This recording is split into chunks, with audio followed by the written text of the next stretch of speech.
Good morning, everyone. Welcome to County Executive Pittman's virtual press conference. This morning, the County Executive will share updates on county operations and COVID response. We'll take questions as usual after the updates. So please, as a reminder, put your name and media affiliation in the chat if you have a question. I'll be calling on folks in that order for questions afterwards. And please keep your microphone and camera off unless you're asking a question. With that, Mr. County Executive. All right. Thank you, Jeff. Thank you, everybody, for joining us this morning. I want to talk about COVID first. The good news is that our case rates are down significantly, down to 13, about where they were before the Omicron surge. I believe we have a chart that shows some of that. Hospitalizations are down below 40 where they were, and positivity is down around 5. So we're in a much better place. We're where we were before this surge, which doesn't mean that there won't be another surge, and we have to continue to get everybody vaccinated and stay vigilant. I am in alignment with what the governor announced just yesterday, that state office buildings will no longer require masks on the 22nd of February. Same will be true for county buildings. So that will take effect on the morning of the 22nd of February. We still encourage people to do what they think is best for themselves. If groups of employees choose to wear masks, that's great. And anybody who's not vaccinated should be wearing a mask according to CDC guidelines, and also in alignment with what the governor said about that. So things are getting back to normal.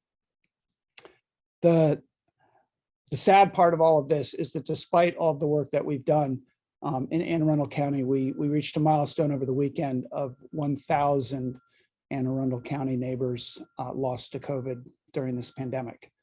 I believe that we've become a little bit numb to the loss of life, and it's not numb when it is somebody close to you. And I have been hearing from people who've lost family members to COVID, who feel that there's just not enough attention paid to the amazing loss of life, the hit to our communities. So we are going to be holding a vigil tomorrow evening at 5:30 at People's Park across from the Arundel Center, 43 Calvert Street. We will have members of family lost to COVID who will be talking about their experience, and we will be mourning their loss. I do want to note that for those of us who have been working hard to prevent the loss of life, whether you're a public servant, a resident of this community, a healthcare worker, that your work has not been in vain. I believe that we have saved many, many lives through the work that we've done in this county. I asked our data people to take a look at how we have fared compared to other counties in loss of life.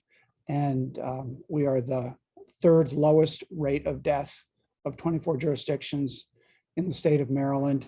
It's still too many, 169 per 100,000 residents. But there are many counties who have had a much worse go of it. I believe that counties where residents and their leaders were not as committed to fighting this virus had death rates that were more than double ours. So we could have lost many more. And I want to thank everybody who has refused to surrender to this virus and who is committed to continuing to fight against this virus and slow the spread of this virus when our hospitals reach the point of capacity. Thank you. Thank you for what you have done. Next, I want to just remind artists out there that they have until the 18th of February, just a couple more days, to get their proposals in to the Anne Arundel Arts District, or the Arts Council of Anne Arundel County and the Annapolis Arts District, with their proposals to do a mural on the side of the Arundel Center. This is the southeast corner of the southeastern wall of the Arundel Center at 45 Calvert Street. It's a large white wall currently, the whole side of the building. When there's a mural there recognizing our efforts to make Anne Arundel County the best place for all the history of Anne Arundel County, the values of Anne Arundel County, it will be seen when people walk down West Street It will be seen when people are at People's Park across the road, and it will be beautiful. So please get those proposals in. We look forward to getting that project moving. And then just quickly update upcoming events. We have our Spanish language budget town hall tonight at 6 o'clock. Can be seen on our AA County exec Facebook page. And then again, a vigil tomorrow night. So with that, back to you, Jeff. All right, so we're going to take questions. Again, name and media affiliation in the chat, and I'll call on folks in that order. First up, we've got Rob Lang, WBAL. And let's just bring the video in. Okay. Oh. All right. Mr. County Executive, I know you have no say in this, but the State Board of Education meets a week from today to decide where to go with the school mask mandate. And of course, in Anne Arundel County, the school board decides. What's your advice to them? Should the mask mandate be lifted in schools? There are those who view it as unfair if, a parent and child go into a government building, they won't have to wear masks as of next week, but still required in schools, arguing that children are the least vulnerable to the virus, though they still get it. Yeah, I mean, children are the least vulnerable. However, children are together in classrooms with their teachers and go home to parents and grandparents. So I think it's been important to protect kids and teachers and families during this time.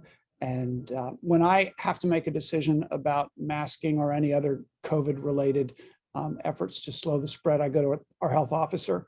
That's what I did for our mask mandate for county buildings. And I encourage the school board to go to the health professionals and consult.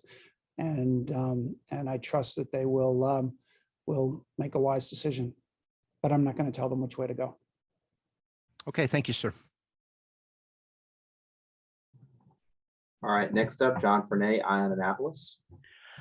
This would probably be for Dr. Kylie Narman, but I think the county executive or perhaps Megan Pringle could answer. But the federal government has sent out 420 million of the at-home tests. The Hogan administration sent out 500,000, and Anne Arundel County has done 300,000, but they're not accounted for in the positivity rates. Is that causing any kind of concern for skewing any kind of the numbers that we're seeing that are pushing us down and making us look really good? It's the reason why I think most health professionals and I and everybody have said that we can't rely just on the positivity rate anymore to determine where we're heading. We have to also look at hospitalization, and hospitalization is really the metric that has been the one that's driven me in my decision making, and I think most public officials. So it is a less relevant metric, but it is a metric still worth looking at. But yes, we know that there are probably more cases out there than get measured.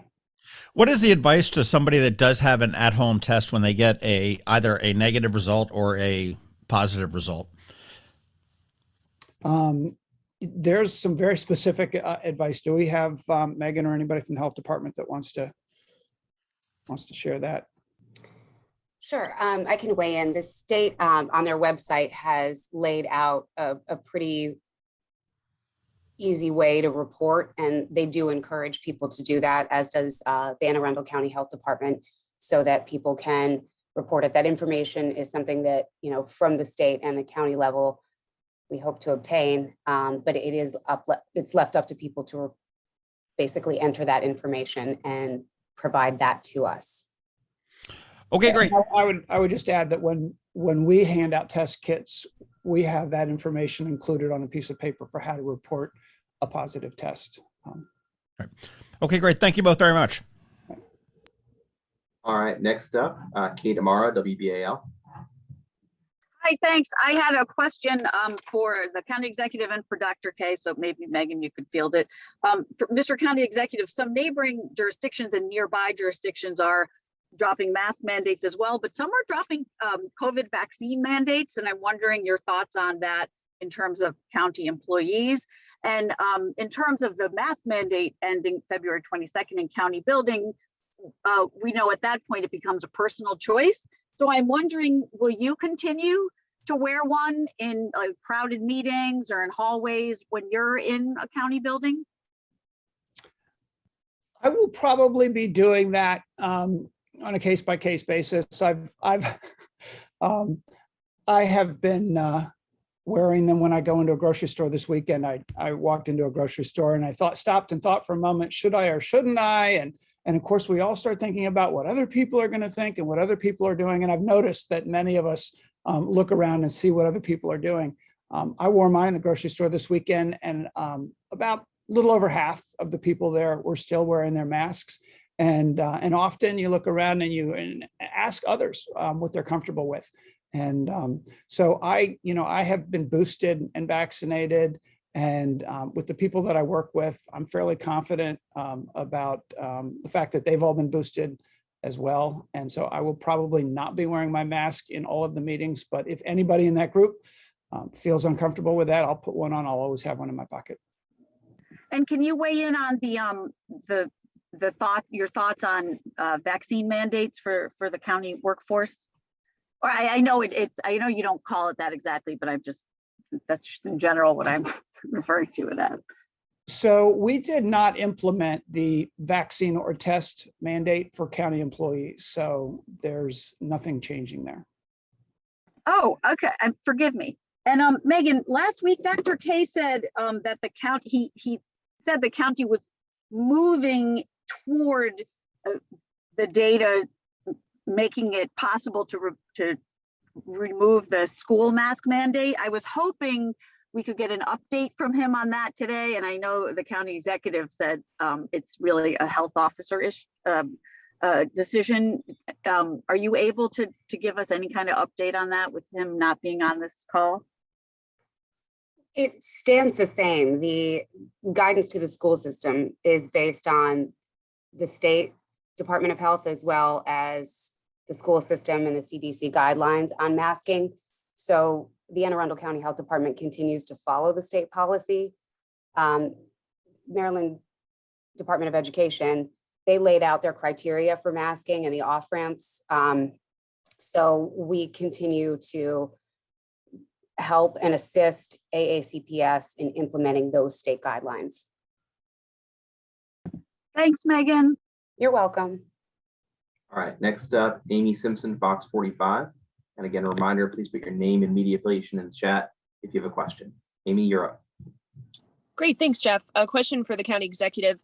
Sir, we just heard you talk about some people becoming numb to the loss of life during the pandemic. So in the vein of the general public becoming desensitized, I want to ask you about public safety and if you feel that the people in Anne Arundel County are becoming numb to altercations with fellow community members and instances where they sometimes escalate to gun violence.